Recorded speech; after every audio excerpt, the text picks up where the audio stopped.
Hello and welcome to the Everything is Black and White podcast. It is transfer deadline day. I'm your host, Daniel Musgrove, joined by our Newcastle United editor, Aaron Stokes. The time has just gone 5:45. And as we speak, we're not expecting any big movement, any movement at all from Newcastle United on transfer deadline day. It has been a very quiet transfer window, but truth be told, we kind of thought this was going to be the case this time last week when, it was all but over for Newcastle United. Eddie Howe dropped some hints, and as the window grew closer to coming to an end, it was all but clear no big business would be happening, although Kieran Trippier and Miguel Almiron were both subject to some big bids from teams, but Eddie Howe made his feelings clear on both players. We're going to get into whether it's a good window or not, what that means for the summer to come as well. Aaron, you doing well on transfer deadline day? Yeah, you know what it is? I think I've just realised that we may just have jinxed this. And even though Newcastle United, as we say, look like doing no business at all, the fact that we're recording this at 5:45 on Thursday evening, we are opening up ourselves to having to log back on later at 11 o'clock and suddenly say that they signed anyone. But as you say, it doesn't look like that's going to be the case. We've pretty much been aware of that the last couple of days. Anyhow, has seemed very accepting of the fact that the business has been done. We know last week there was a little flurry, and all of a sudden, out of nowhere, you had the likes of Kieran Trippier and Miguel Almiron and Callum Wilson all suddenly linked with bids. They've kept hold of those. I think that's changed the perception of the window a little bit. But yeah, a very, very quiet deadline day for once. I think once the news came out that Bayern Munich had pulled out of the race to sign Kieran Trippier because we had a few bids come in one after the other, that was when the moment probably hit that nothing was going to get done in or out this January window. And we've mentioned there the bid for Miguel Almiron, but as the days towards the close of the window grew ever nearer, it was always going to be a very big gamble and not one that you could see Eddie Howe wanting to take. And it's good that he's got his way in that. And we know what a big fan of Almiron he is, and we'll speak about the interest in Almiron in a bit. But you mentioned there the first question I want to ask, Aaron, is it a good window? Because some will be sitting here watching and listening to this and saying Newcastle needed a number 6, they needed a striker, they needed XYZ, and they haven't got it. But given that Darren Eales came out on the record and pretty much said, if anything's going to happen, we're going to have to sell one or two of our stars. Now, he didn't necessarily mean it was going to happen this window, but you read between the lines, Newcastle needed to sell to buy. And that did open up a can of worms. It did attract clubs who were going to be cheeky. We saw it with Atletico Madrid's bid for Callum Wilson. We saw it with Kieran Trippier and the interest from Bayern Munich. Newcastle United left themselves open and were vulnerable to bids should any side decide they wanted to try and sign their stars. But they've kept hold of them. Surely that has to be classed as a positive. Well, if I was cynical and if I was a bit of a conspiracy theorist, I'd say Darren Eales has played an absolute blinder, because all of a sudden he's came out and, as you say, he's invited teams to make bids, and Newcastle United have fended them off, and now they look like they've had a good window, whereas in truth 2 weeks ago we were sort of faced with the fact they weren't going to sign anyone and it was all very negative. Now, I think if you ask me if it's been a good window, I'll say no, because I think Newcastle United needed one or two bodies through the door this month. We know why they can't get them. We know why they aren't spending. You only have to look across the Premier League and Europe to see that nobody's spending really. And on paper, Newcastle United's squad is good enough, but you look at some of the circumstances that they're under. Now, Sandro Tonali's ban is a huge factor in this month, and also Joelinton's injury. I mean, we were saying this time last month, the window was just starting. We say they need to go out and get a midfielder. 7 days into the window, Joelinton limps off at Sunderland, and that should have really been the catalyst to go out and get one. People who have listened to this podcast know that I was all for Calvin Phillips and taking a bit of a risk and paying a hefty loan fee. So yeah, I don't think the window's been good. Yes, fair play, they've held on to some fantastic players. I'm really glad Kieran Trippier, above all else, has stayed put, given that he was probably the closest to leaving. But no, personally, I think they needed a midfielder at the very least, and they haven't managed to get one at the moment. So what would you have done, though? Because clearly they haven't got much room to manoeuvre. And yes, they might be being a bit more stingy than maybe, they could be in terms of, if they really wanted to spend, maybe they could have found a little bit of wriggle room. But it seems like Eddie Howe, if he had his first choice, and it seems like he's got that. He would have rather kept hold of everybody rather than bring a player in and lose somebody from the squad that he's got at his disposal at the moment. Yeah, I know, I completely understand that, and I'm not saying that they should have forced one of those 4 or 5 players linked with an exit out by any means, but I think you look at, and you've got to bear me, stay with me on this one, but look at what Spurs have done with Timo Werner now. Yes, he's a striker, he's not a midfielder, but that was a really shrewd deal from them to get a player of that quality on loan from Leipzig. Newcastle United and Eddie Howe said all window they don't have any friends in the loan market in the Premier League. Maybe could they have gone to the continent and tried to find a little 6-month deal, or could Dan Ashworth have worked his magic on some form of deal like that? And I think you've got to go back to last year, really, when Newcastle United pretty much said they weren't going to spend, and now obviously they were in different financial circumstances back then. They had a lot more room to manoeuvre, but they went out and they got that Anthony Gordon deal well ahead of schedule. Now, as I say, you do have to caveat that with the fact that they did have a little bit of wiggle room this time last year. They don't this time around. But I think you just look at that midfield and, you won Bruno Guimaraes yellow card away from him missing 2 games. If Sean Longstaff picks up another injury, which is possible because he isn't, bulletproof, then you're really down to bare bones. And you're talking now about drafting Lewis Hall or Matt Ritchie or Anthony Gordon back at the midfield. So I understand why they haven't been active. Maybe I'm just being greedy, for saying I wanted somebody in, but I just think they're really, really short in that position. I think with the Spurs deal, I think you'd be hard pressed to find anyone that wouldn't want to have seen Timo Werner at Newcastle United. But I guess people would come back at you and say, well, Spurs are well ahead of Newcastle in terms of the project, and their financial fair play figures will be looking a little bit better because they've got the big sponsorship, they've got the European money coming through from previous seasons.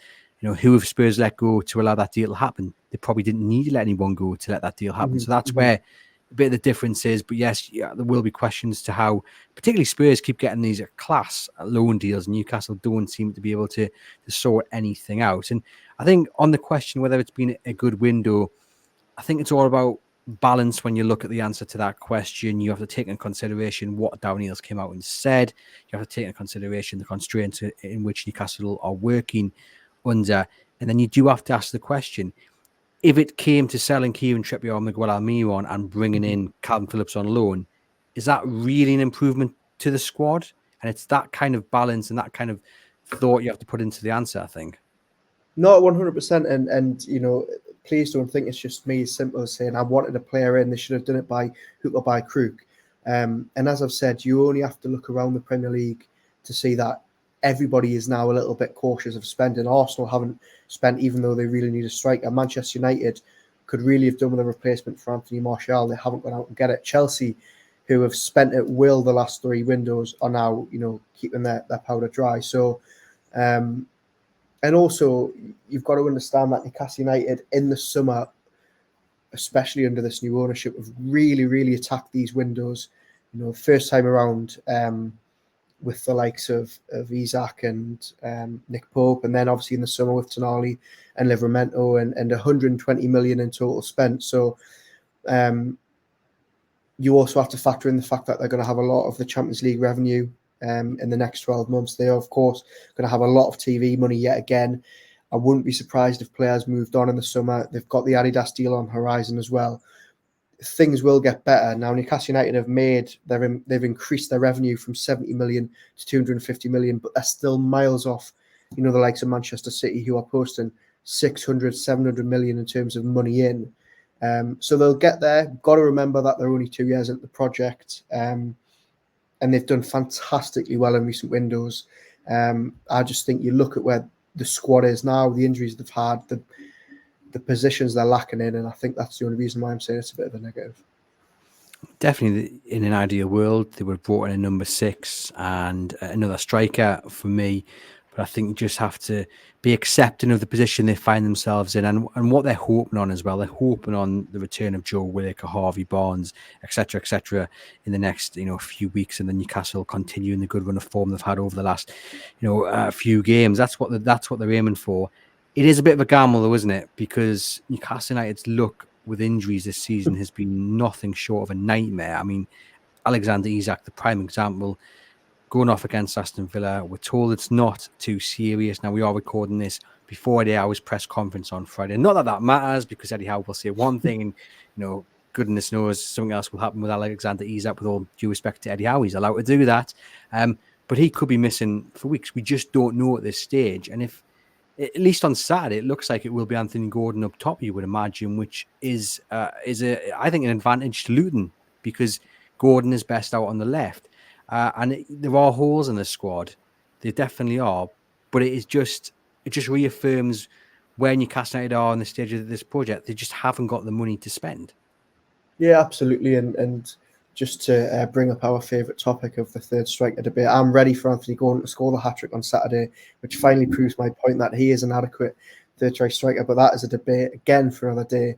Well, you don't want to have it now. You don't want to say you've changed your mind on the third striker debate. No, look, we don't need to discuss it. But just going back to your original point, which I should have answered straight away, we do have to remember where they are on the project. As I've just mentioned, their financials, even though they have, in theory, the richest owners of pretty much anyone in Europe.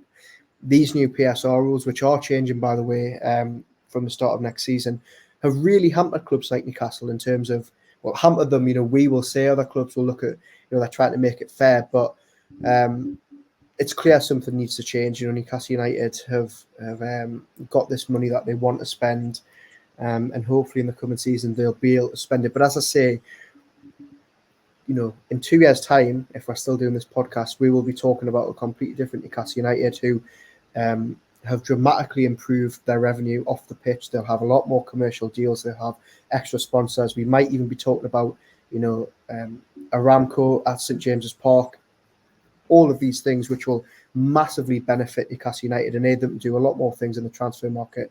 They'll also, I hate to say it, have probably sold some of their best players and be able to recoup that money. So we've got to be patient. I would say, to get my positive hat on, let's look forward to the summer, because you can probably imagine a summer like we had last year, where we had 4 or 5 really good, promising signings. But yeah, I know that that's easier said than done, because we're obviously sat here. It's still the January window, and all fans have wanted us just to see anybody through the door. And we'll get on to the summer right at the end of the podcast, because we need to answer the question about it being a big summer, because that's what they've set themselves up for. But just in terms of kind of the two, let's say the 3 main players who were linked with a move away this January, Kieran Trippier, Miguel Almiron, Callum Wilson, had that interest, Aaron, come earlier in the window, let's say the first week, do you think the outcome may have been slightly different for 1, 2, or maybe all of those players? Yeah, look, potentially, because it's weird, because all players have got sort of different context around their moves. So Kieran Trippier, for example, I think Eddie Howe, no matter whether it was January 1st or January 31st, will have been doing whatever he could to persuade Kieran Trippier to stay put. I personally think that if interest in Callum Wilson had been a bit more concrete, and if Miguel Almiron had been open to leaving Newcastle this month, even last week when these Al-Shabaab and Saudi Arabia rumours first started, I think that was a deal that could probably have been done, purely because of what it would have allowed Newcastle to do financially. Yes, it would have only probably brought 20 or 25 million pounds into the club in terms of Miggy's sale, but it would have allowed them to spend probably 70, 75 million due to his book value in his contract. So maybe, I think Trippier was probably a no-go for Howe. Very, very clear that, Trippier's came out in the last couple of weeks and say, I've always been committed. Wilson, you had a real couple of days where you thought, okay, this interest is really starting to hot up. Atletico Madrid had a loan bid rejected. There was a lot of talk, speculation, tentative speculation about Manchester United, Chelsea, and clubs like that. And Lascelles, I mean, look, we're sat here 4 hours before the window, but the Turkish window doesn't shut for 9 days, and Besiktas are still, from what we hear, quite keen to do a deal for Lascelles. I think, given the fact Newcastle won't be able to bring any players in after today, I don't think that one will be a goer. But it's certainly interesting to know that these deals did come quite late. The interest came quite late. Had they came 2 weeks earlier, who knows? How do you think Eddie Howe will be looking upon this window? I imagine he'll be quite happy, like we said, that he hasn't lost any of his big name stars. And I wonder if also, let's imagine that these offers have come in and someone's gone, right, there's an offer for Kieran Trippier, there's an offer for Miguel Almiron. Eddie, how are you feeling about this? He's relayed back to Darren Eales, Dan Ashworth. This is what I'm thinking about this player. I want to keep him. I want to keep him. And he's been listened to. So he will be taking the window, and the fact that he's kept, let's say, Miggy and Trippier as a tip of the hat. You know, that's confidence in his want, in his decision making, that he's been listened to. 100%, and I think it goes back to the wider point that Howe and Ashworth and Eales and Silverson and Staveley and Gattuso and PIF are all pulling in the same direction. You know, quite easily, you know, the ownership could have said, look, we've got this deal for Kieran Trippier. It's £15 million. We want to go. The player is happy to go. We need to pull the trigger. But there's been none of that. And I think we've been talking about the perception a lot and how the perception of the window has changed. I think Eddie Howe's perception of the window has changed. Because all we've really heard from the last week is, I would happily close the window now to make sure we don't lose any of our big players. And I think Darren Eales, I know we joked about it earlier, but I think Darren Eales' public comments 2 weeks ago about needing to sell really did open the door and open the eyes of a lot of clubs to think, okay, Newcastle are in not a bit of bother, but we could maybe get a deal done here. I think Bayern Munich saw that as the perfect opportunity to try and get Kieran Trippier. Eddie Howe will be absolutely delighted that the window is closed. As I say, we've still got 4 hours and he's kept all his players. Fans, maybe not so much, because obviously incomings are the name of the game for them. But he'll be very, very happy that none of the big players have left late on. But, and I've spoken about this week on a couple of podcasts, I definitely think there's an acceptance and understanding from fans. You know, the Darren Eales comments kind of would dampen expectations to some degree. Yeah. And then when you know there's a long-term project, we've talked about what might happen in the summer. The expectation now will be that they'll go big in the summer, but then they will have extra finance from the sponsorship deals from Europe, you know, and what have you. I think just the fact that the owners are ambitious and they've been open about it, but we also know they're very meticulous in their plans. You know, they will know who they want 3 or 4 windows down the line. I think that also helps Newcastle United fans, some who will be disappointed, just accept that actually it's all about the bigger picture, isn't it? Yeah, absolutely. And I think fans understand what we've just been talking about, and that's, you know, where we are at the project. They know that in the years to come it's going to be fantastic. And there will be a lot of deals to get excited about on and off the pitch. I personally think, going off Newcastle's history of just the last couple of years, there'll have been players that in an ideal world they would have loved to have signed in January. They'll have maybe set the markers and they'll be going straight back at it in the summer when they know they've got the funds. You only have to look at what they did with Sven Botman. You know, they were desperately keen to get him from Lille in January after missing out on Diego Carlos, who obviously stayed at Sevilla, then went to Villa. So they'll be working towards it. And look, the club have known that this January was going to be how it was. They knew that if they didn't sell anyone, they weren't going to be spending lots of money. And that will have allowed them just a little bit of breathing room to say, look, let's look at what we can do in the summer. Let's look what we can do with a fresh start next season. I'm not saying they've wrote off this season. Eddie Howe certainly hasn't. But obviously they're out the Champions League. They're only fighting for one cup and they're still sort of clinging on to a European push. So it's not as crucial now as it would have been, you know, or is in the summer at least. And it also sort of protects Eddie Howe in a strange kind of way, doesn't it? Because, you know, even if another bad run of form comes up, you imagine he's still pretty safe in his job, because the owners will take into consideration the horrid luck with injuries. And then also he can rightly argue, well, actually, you weren't in a position to back me in January to fix the issues that were there before the injuries and that have arisen since, you know, our luck with injuries. And I kind of think that's actually a really good thing, because it offers that little bit of stability. Because if Newcastle's luck with injuries continues, then another wobble somewhere down the line before the season ends is inevitable.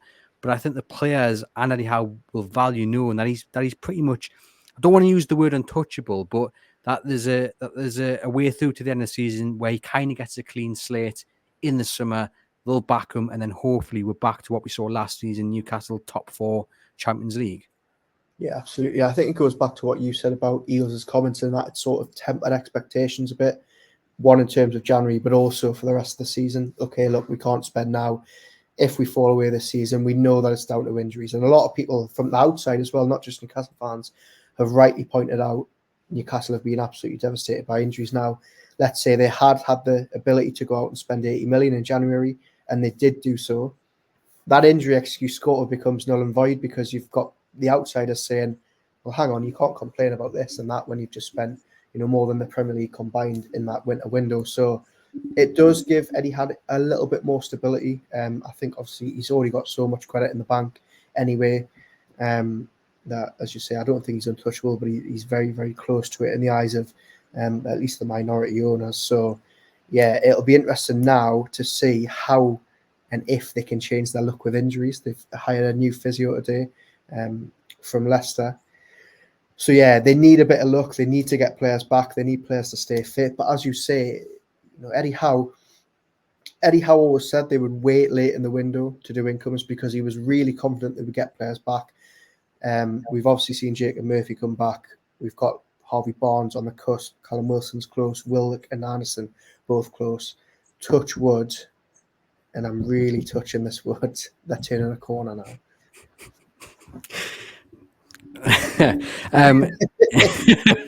Yeah, okay. That Alan Partridge account on Twitter may well clip that one up. Sorry, it's meant to be a family show. Paul Dummett was linked with an exit today. Ipswich interested in him, but Newcastle it was only a tentative ask, but Newcastle not allowing him to go. And a few people say, well, what's the point in that? But I guess the alternative of that is, well, you're not going to get much money from him. I think it was a loan interest. He's not going to be on that much wages. And it looks like Newcastle United are just trying to keep that squad together until the summer comes, when you imagine there will be a big revamp.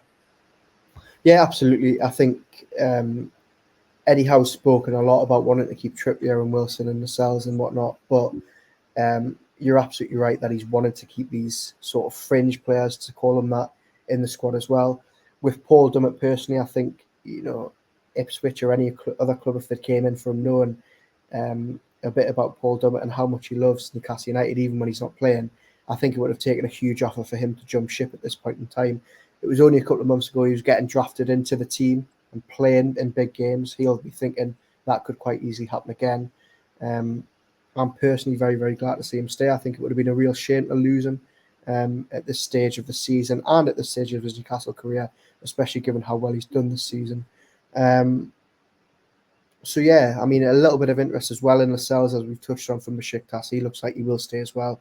Looks like Isaac Hayden is going to finally go out on loan. QPR is reportedly the team that he's going to head to. So a little bit of movement. But, yeah, thankfully, a lot of names staying put. Are you a little bit surprised that Newcastle maybe didn't try and push a few of those whose contract expires in the summer towards the door? So I'm looking at the likes of Matt Ritchie. Paul Dummett is one of those. Emil Kraft is another. Jamal Lascelles.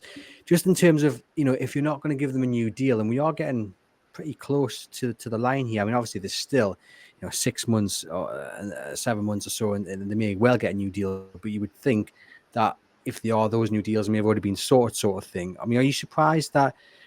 Well, I suppose also no one's come in for them, but are you surprised Newcastle's kind of not made it clear maybe that Emil Kraft, Matt Ritchie are up for sale and try to get a couple of million now and not risk losing them on a free in the summer?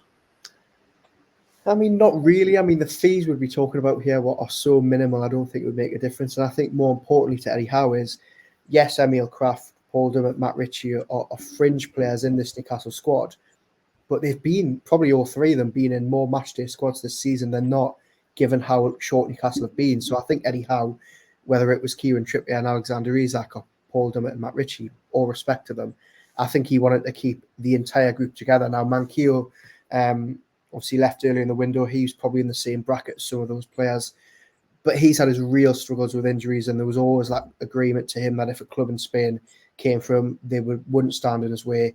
I think the Rafa Benitez thing as well made it an absolute no-brainer for him personally. But I think the likes of Ritchie and Dummett, they had an opportunity really, if they wanted to go in the summer, to go. Eddie Howe wasn't going to stand in their way. They've both decided to stay, at least for this season. We obviously don't know what's going to happen beyond the summer. And I think losing anyone in January would have just added more pressure on them to go and sign when they still didn't have the resources to do so. If it was me, I know this won't go down particularly well with everybody, but people say you've got to progress. I'd be offering Emil Kraft and Jamal Lascelles a new deal, at least for a year, just because I think they're really good squad members, and that will then allow Newcastle to strengthen in the summer elsewhere. I mean, Neil Craft, Space International. Howard looked with injuries, but the games he's performed since he's come back, he's very capable of doing the job. And Lascelles, for me, excellent this season. The unsung hero in many ways, a surprise package, whatever you want to label him. I think he's earned a new deal for at least 12 months. Yeah, I was a little bit surprised to some of the abuse, shall we say, that you got on social media the other day. I mean, I know that it's water from ducks back to someone like you who gets so much of it, but you got quite a bit of stick for obviously saying you'd give Jamal Lascelles a new deal, which I agree with, and I think. Sorry, wait, really, you agree with the abuse or the giving him a new deal? I usually agree with the abuse, but on this time around, I agree with. I would like to see Lascelles stay if he wants to. I was really surprised by the reaction to your tweet because of how well Lascelles has done this season and how much he's been praised by Newcastle fans this season. When all of a sudden, you dare to question that he could still be here next season, all of a sudden, fans aren't so loving. Emil Kraft, I absolutely love. I think he's been fantastic. He's been very good on the rare occasions that we've seen him this season. He has already spoken publicly on the record about wanting to stay.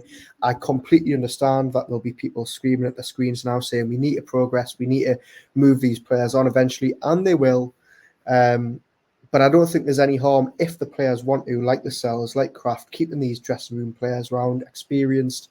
If you do have Jamal Lascelles as a fourth choice centre back next season, I think that's a very good option. If you have Emil Kraft as a third or fourth choice right back, I think that's a very, very good option. So I would personally like to stay. I completely understand if they want to go and seek first team football elsewhere.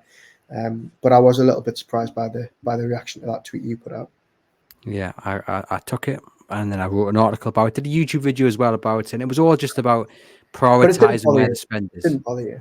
No, it didn't bother us. I wasn't rattled at all. It's all about prioritizing where Newcastle can spend because we think it's going to be a big summer, but they're not going to have an endless amount of cash. So if you can keep two seasoned professionals like that as backup, who can do a good job, then it makes sense, and that allows you to go and spend money elsewhere.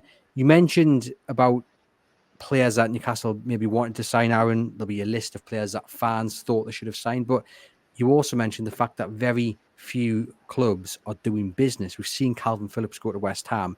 I know that's a deal you'd like to have seen, but you look elsewhere around the league and there's not too many moves at all that you'd be envious of. There's not many moves at all, period, and not many that you'd be jealous of, I don't think.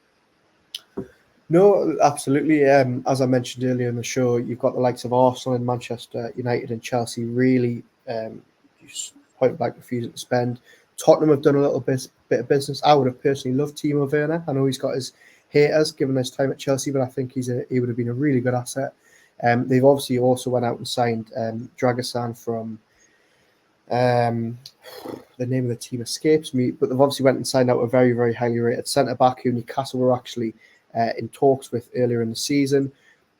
Manchester City have gone out and spent £12 million on a young Argentinian who looks very, very good, but won't be anywhere near the first team. And those are the only deals off the top of my head that I can even think of. It's been so quiet. Now, I think that's a bit of a saving grace if Newcastle United was sat here and they hadn't signed anyone, but Arsenal and Villa and Chelsea and City and all these teams around them had strengthened massively. I think we'd be sat here and go, okay, maybe it's a little bit worrying. But everybody's in the same boat. We all know about, obviously, Everton and Forest and how that's changed the game in terms of teams wanting to spend. So, no, I don't think you're looking around thinking they've missed a huge opportunity signing-wise. And yet, Nottingham Forest have just spent £7 million on Matt Sells. Still got some cash somewhere. And you talked about the abuse that I got for the Lascelles tweet. I did also get a little bit of abuse this morning, but it was of my own making because I did put out a tweet asking about Broja from Chelsea, totally neglecting the fact that you can't loan two players from the same club, although I did say in the tweet, if available, so that I clearly knew the rules, obviously. But it's interesting, isn't it? Because I think had Newcastle been allowed to loan a second player from Chelsea, would Broja have piqued the interest of certain people, especially given the injuries? It looks like he's off for a medical at Fulham, £4 million loan fee if certain criteria is met. Given that Newcastle definitely need a striker, I do wonder if the situation presented itself and it was allowed and everything fitted together, would that have been someone that maybe Newcastle United fans would have gone, all right, £4 million, pedigree striker in the Premier League. Okay, hasn't had the best time of late, but we know he can score goals. And Newcastle United need a striker. Yeah, I mean, firstly, I'd just like to say you're very, very honourable for one, bringing up that you made the Broja mistake. Two, for the fact you didn't just tweet and delete or claim that you knew what you meant and you just said available. You fronted up to it and you admitted it. So fair play. You're a very honourable man. Thank you. On Broja himself, a bit puzzled by this one because all we've heard all month and all season is how Chelsea desperately need a striker and they're getting rid of a very, very good one here. In Broja, linked with Newcastle a lot over the last year or so. Many people thought that they'd get him last year and were a bit disappointed that they didn't. One thing I will say with Chelsea is that, yes, they have done a deal with Lewis Hall and they've essentially loaned Lewis Hall to Newcastle, but they know they're getting a big chunk of money at the end of the season from that. Would they have loaned Armando Broja if they could have to Newcastle, knowing that they weren't going to really get anything out at the end of it and strengthen Newcastle? I'm not too sure, but for me, very good player who, yes, hasn't had the best of time of it, but there's definitely talent there. You know, you watch him and he looks very, very good. He was very good at Southampton.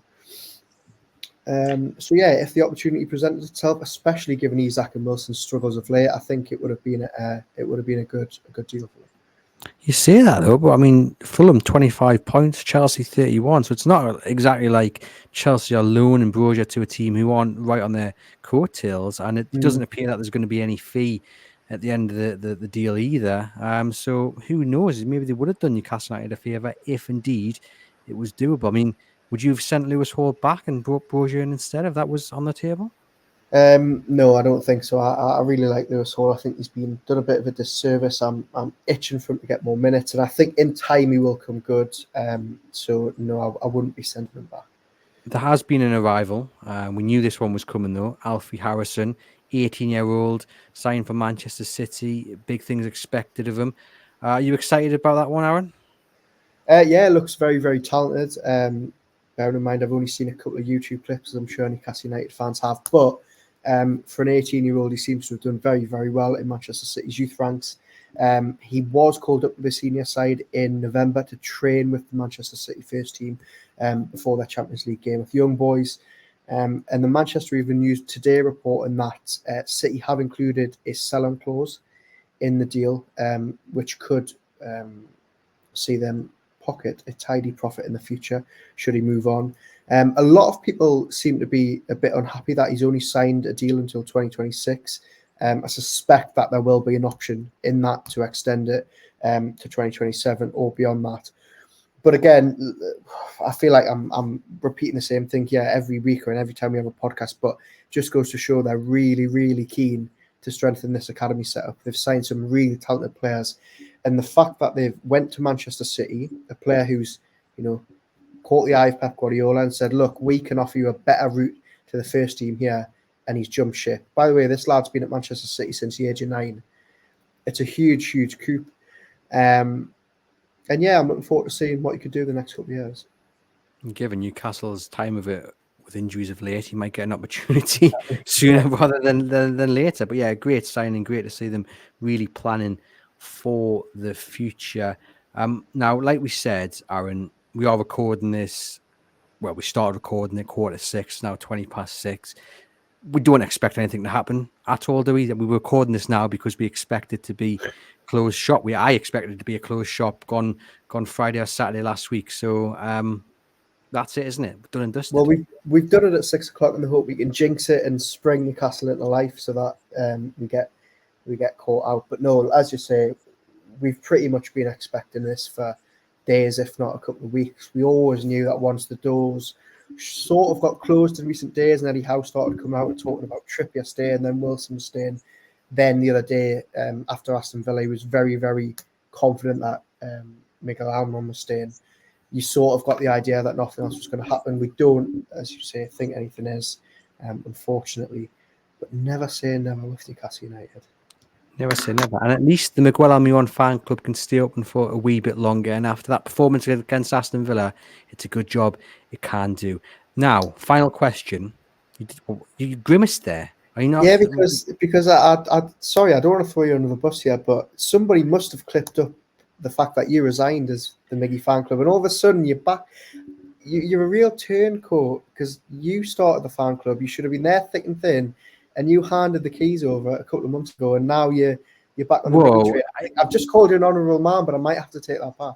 If I remember correctly, I resigned because I wanted him out of the team, and I felt as chairman I couldn't say that and still be chair. It was nothing to do about his ability or talent. Very, It very was just probably.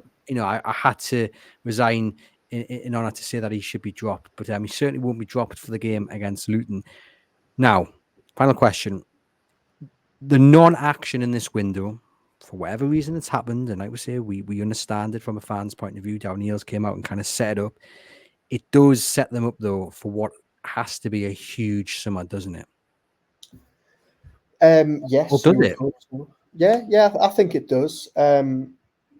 But what I will also say, and just to zoom out again, if Newcastle United had all their players fit and they hadn't had this rotten injury, look, that squad on paper looks fantastic. Yes, they need to upgrade in certain positions, but I think, you're missing some really key players. Sandro Tonali coming back is going to be, of course, I don't even need to say, it's going to be absolutely fantastic and huge for them.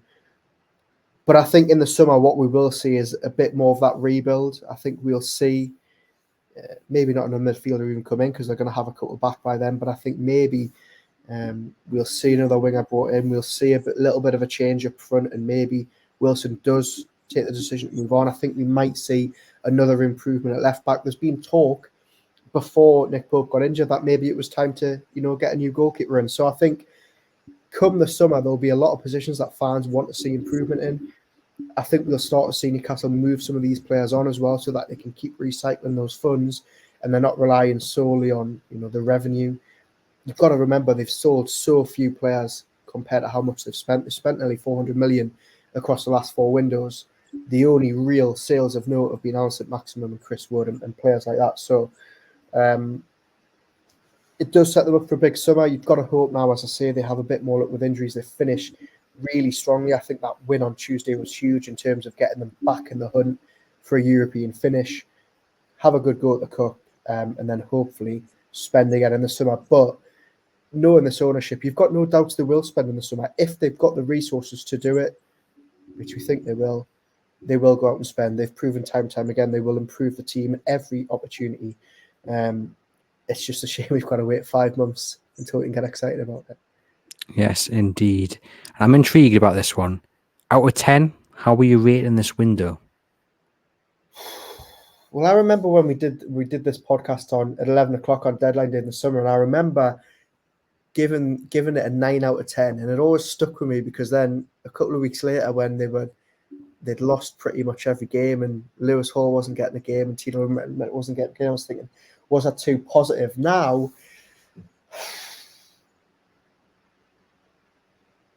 I'm going to go middle for diddle and sit on the fence, and I'm going to say 5 or 6 because they should have gone out and signed a midfielder. Anybody, just another set of legs.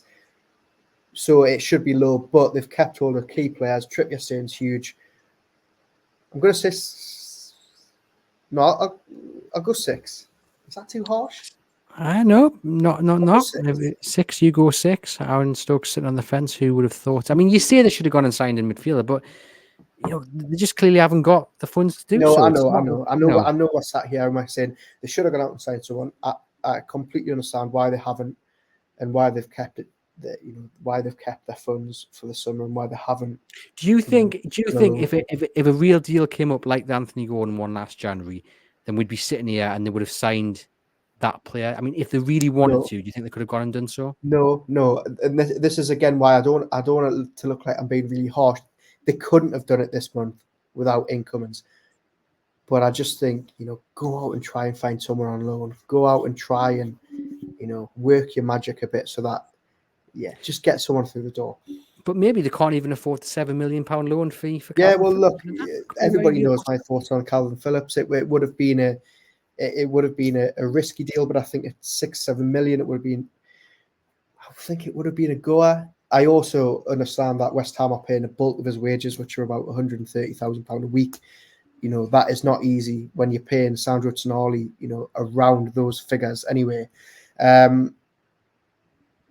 But no, I think if if they brought a midfielder in on loan, you know, the other week we were talking about players like Højbjerg. If they brought someone like that, even if they were out of favour at their clubs, like Phillips, like Højbjerg, I think it would have bumped the window up to a 7 or an 8. I think it would have really improved Newcastle because it's the position they need. They don't need to go out and spend money on a permanent midfielder because they've got 4 waiting to come back on top of the 4 that they've already got ready and available. So I think a loan deal for a midfielder made sense. I'm not too bothered with the fact that they haven't gone out and signed a winger or a striker or a left back, as other people have been saying, because I think we've got enough there till the end of the season. Striker, maybe not, but I think the midfield was the priority, and they haven't done it. But as I say, we understand why they haven't done it. You've got to look ahead of the summer now. Yes, indeed, we do. And what about yourself, of course? What do you rate the window?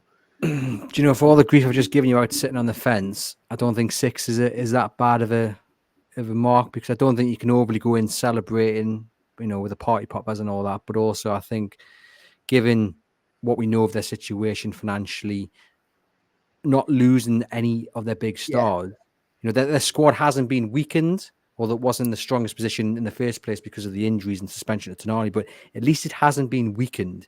My big fear was that they would sell Kieran Trippier or they would sell Miguel Almiron, and suddenly there'd be a failed bid for Morgan Gibbs-White or whoever, and then Newcastle would be left without a really important squad member, without a replacement. That was my big fear. So that hasn't happened. Yes, we all would have liked reinforcements. We'd have loved a number 6. I would have loved it, an out-and-out striker, but it just hasn't happened. And like you say, we accept why it hasn't happened, and we roll on to the summer where they will invest, and hopefully, I mean, if there's no European football, hopefully there is European football, but if there's not, they can have a real good go at, who knows, the Premier League next season. But that is something to talk about in the summer and looking ahead to next campaign. Let's not get ahead of ourselves. It's about Luton on Saturday. Aaron, thanks for popping on to the podcast. You guys watching on YouTube, hit subscribe, give this video a thumbs up. To you guys listening on the podcast channel, thank you as always.